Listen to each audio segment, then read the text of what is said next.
अस्सलाम वालेकुम, मैं हूं रिजवान अशरफ। इस वक्त पाकिस्तान में आईनी तरमीम सबसे बड़ा मसला बन चुकी है, सबसे बड़ा मसला।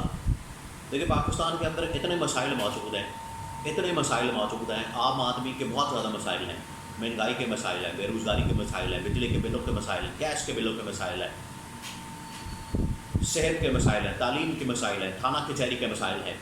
इतने ज़्यादा मसाइल हैं और मसाइल का अंबार लगा हुआ है पाकिस्तान के अंदर। लेकिन हुकूमत वक्त, अदलिया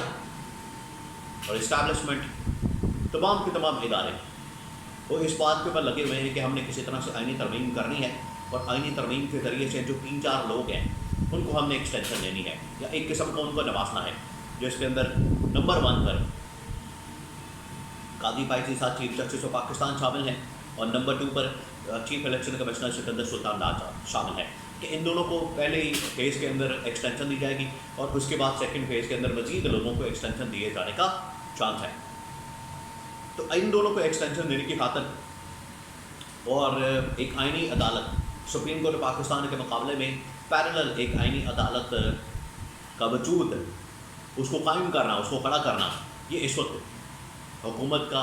मिशन बन चुका है। और हुकूमत सिर्फ इसके ऊपर फोकस कर रही है, हुकूमत सिर्फ इसके ऊपर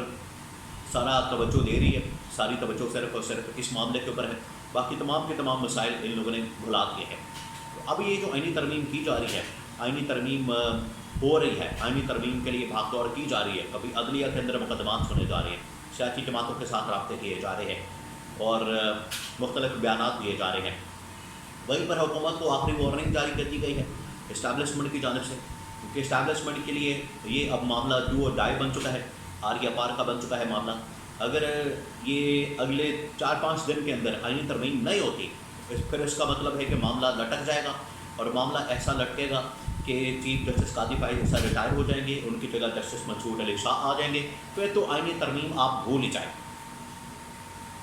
तो इस वजह से इस्टेब्लिशमेंट चाहती है कि अगले 4-5 दिन के अंदर ये मामला हल हो जाए और ये हुकूमत को वार्निंग दी गई है। क्या वार्निंग दी गई है, किस तरीके से इसको अब पाया तकमील तक पहुँचाया जा सकता है, किस तरीके से आईनी तरमीम की जा सकती है, किस तरीके से रास्ता निकाला जा सकता है, इसके बारे में बड़ी अहम तरीन इन्फॉर्मेशन मेरे पास मौजूद है, वो मैं आपके साथ शेयर करता हूँ। इमरान खान किस तरीके से रास्ते में रुकावट बन गया है, इनके रास्ते के अंदर खड़ा हो गया है और इमरान खान कैसे एक शीशा फैलाई दीवार की मानद इस गैर आईनी और गैर कानूनी काम के सामने खड़ा हो गया है और इमरान खान ने किस तरह से पार्टी को एक्टिव किया है, सियासी जमातों के साथ रब्ता करने के लिए कहा है। इसके बारे में इंफॉर्मेशन मेरे पास मौजूद है, वो आपके साथ मैं शेयर करता हूँ। और हुकूमत इस वक्त क्या सोच रही है, हुकूमत के दिमाग के अंदर क्या चल रहा है, ये तीनों मामला के मतलब बड़ी अहम तरीन इंफॉर्मेशन, एक्सक्लूसिव खबरें मेरे पास मौजूद है, वो मैं एक ही करके आपके साथ शेयर करता हूँ। देखिए, सबसे पहले तो ये जो अगले 4-5 दिन है पाकिस्तान के लिए, ये बड़े अहम हो गए हैं, बहुत अहम हो गए हैं, क्योंकि इसके अंदर कोशिश की जा रही है कि हम किसी तरीके से आईनी तरमीम करके कादी फायजी साहब को एक्सटेंशन दिलवा दें और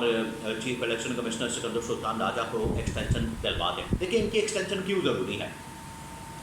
इनकी एक्सटेंशन इसलिए ज़रूरी है कि कादी फायजी साहब और chief election commissioner Sikandar Sultan Raja, chief justice और चीफ इलेक्शन कमिश्नर, ये दोनों वो किरदार हैं, दोनों वो शख्सियात हैं। आप याद करें जो कमिश्नर रावलपिंडी लियाकत चट्टा का वो बयान, कमिश्नर रावलपिंडी ने ये खुलाकर बात कर दी थी, 2 टोक अंदाज में उसने बता दिया था कि मुझे कहकर धांधली करवाई गई है, मुझे धांधली का कहा गया, मुझे धांधली के लिए प्रेशर डाला गया मेरे ऊपर। और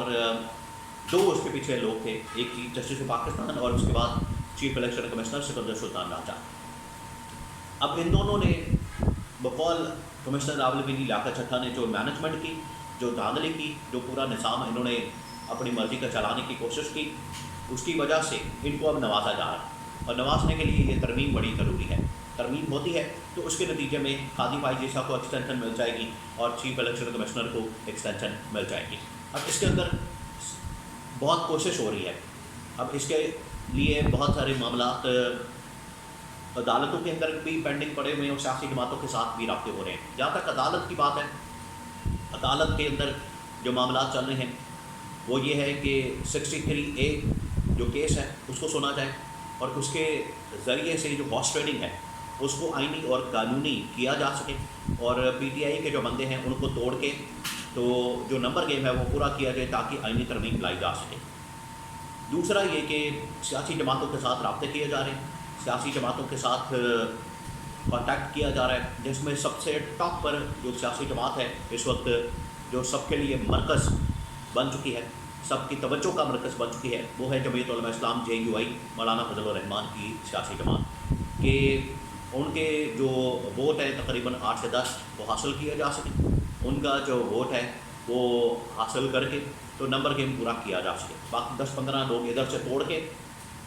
اور یہ اگلے 1-2 دن کے اندر اگر یہ کیس مکمل ہو جاتا ہے، بائنڈ اپ ہو جاتا ہے، اس کیس کا فیصلہ آ جاتا ہے 63A کا، تو اس کے بعد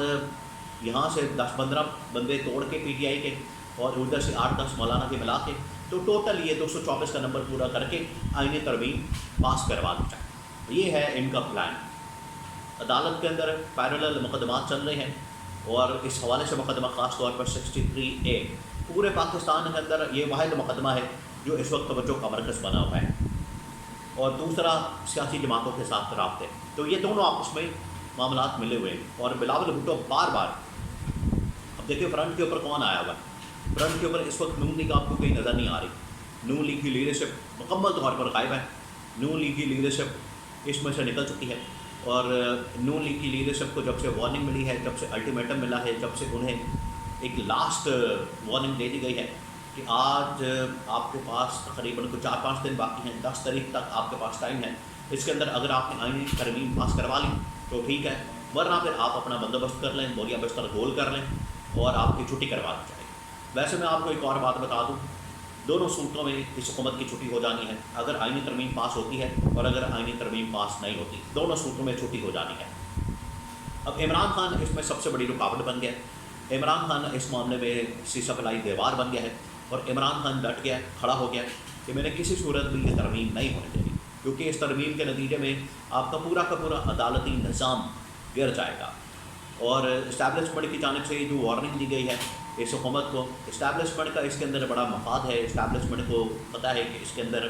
کیونکہ ججز کو مینیج کرنا، کنٹرول کرنا بڑا ضروری ہو چکا ہے، کیونکہ جس طریقے سے ججز آئین اور قانون کے مطابق فیصلے دے رہے ہیں، فیصلے کر رہے ہیں، اگر وہ فیصلے دینا بند کر دیں، اگر وہ آئین اور قانون کے مطابق نہیں بلکہ اسٹیبلشمنٹ اور حکومت کی منشا کے مطابق فیصلے دیں گے تو سب ٹھیک ہے، ورنہ پھر ان کو مینیج کیا جائے گا، اور مینیج کرنے کے لیے جو واحد راستہ ہے وہ آئینی ترمیم ہے۔ اس وجہ سے عمران خان اس میں رکاوٹ بن گیا ہے، اور عمران خان نے بیرسٹر علی ظفر کے ذریعے اس کیس کی، اس مقدمے کی، اس میں PTI نے بائیکاٹ کر دیا ہے اور کہا ہے کہ پہلے بینچ صحیح آئین اور قانون کے مطابق تشکیل کیا جائے، اس کے بعد اس مقدمے کی سماعت کی جائے گی، ادروائز جتنی دیر تک یہ مقدمہ چلتا رہے گا اس بینچ کے سامنے اتنی دیر تک ہم اس مقدمے کی مکمل بائیکاٹ کریں گے۔